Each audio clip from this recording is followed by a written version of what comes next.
O'zbekiston Respublikasi Prezidentining 2025-yil 19-sentyabrdagi O'zbekiston Respublikasi aholi va qishloq xo'jaligini ro'yxatga olish tadbirini o'tkazish to'g'risidagi farmoni ijrosini ta'minlash maqsadida O'zkimyo-sanoat aksiyadorlik jamiyatining ishchi guruhi tomonidan Dehqonobod tumanida tizimli ishlar amalga oshirilyapti. Dastlab tumanda aholi va qishloq xo'jaligini ro'yxatga olish tadbirini o'tkazishni tashkil etish bo'yicha shtab a'zolari bilan birgalikda hududdagi 51 ta mahalla yettiligining ishtirokida o'quv seminarlar tashkil etildi. 2026-yilning 15-yanvardan 28-fevralga qadar ro'yxatdan o'tkazish ishlarini mahalla yettiligi ishtirokida uyma-uy yurib amalga oshirish va mazkur jarayonda e'tibor qaratish lozim bo'lgan jihatlar xususida keng tushuntirishlar berildi. Shuningdek, ishchi guruh a'zolari tuman hokimligida tuzilgan aholini ro'yxatga olish shtabi bo'lib, ushbu muhim tadbirga tayyorgarlik jarayonlari bilan ham yaqindan tanishdi.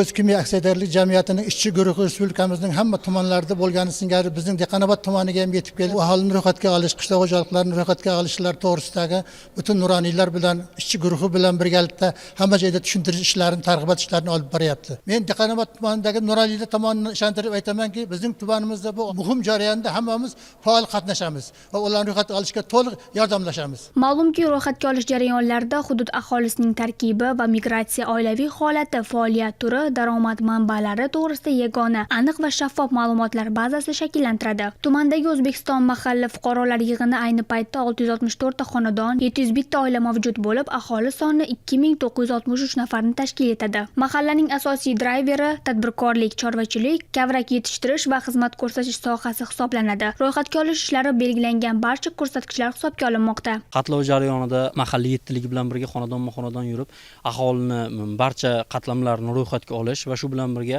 qishloq xo'jaligidagi mavjud ekinlar, mavjud chorva bosh sonlari, o'sha qishloq xo'jaligidagi birdaniga o'sha hozirda bo'layotgan muammolar, ekin ekish yoki chorva boqishdagi muammolarni ham birdaniga o'rganib, o'sha onlayn platforma orqali ro'yxatga olib kelmoqdamiz. Ro'yxatga olish davomida hududlarda qishloq xo'jaligi yerlaridan foydalanish holati, chorva mollar va parrandalar soni aniqlanadi. Bu orqali qishloq xo'jaligiga yo'naltirilgan yillik byudjet mablag'larining samaradorligi, sohadagi xizmatlar hajmi va oziq-ovqat xavfsizligini ta'minlash uchun zarur ma'lumotlar yaratiladi. Ma'lumot o'rnida mazkur jarayon 2 bosqichda tashkil etiladi. Birinchi bosqich 2026-yilning 15-31 yanvar kunlari fuqarolar onlayn tizim yordamida ro'yxatdan o'tkaziladi. Ikkinchi bosqich esa 2026-yilning 4-28 fevral kunlari davom etib, unda mahalla yettiligi a'zolari uyma-uy yurib ro'yxatga olish so'rovnomalarini to'ldiradi. Mamlakatimiz taraqqiyoti muhim o'ringa ega bo'lib, ushbu tadbirlar barcha hududlarda belgilangan tartibda faollik bilan olib borilmoqda.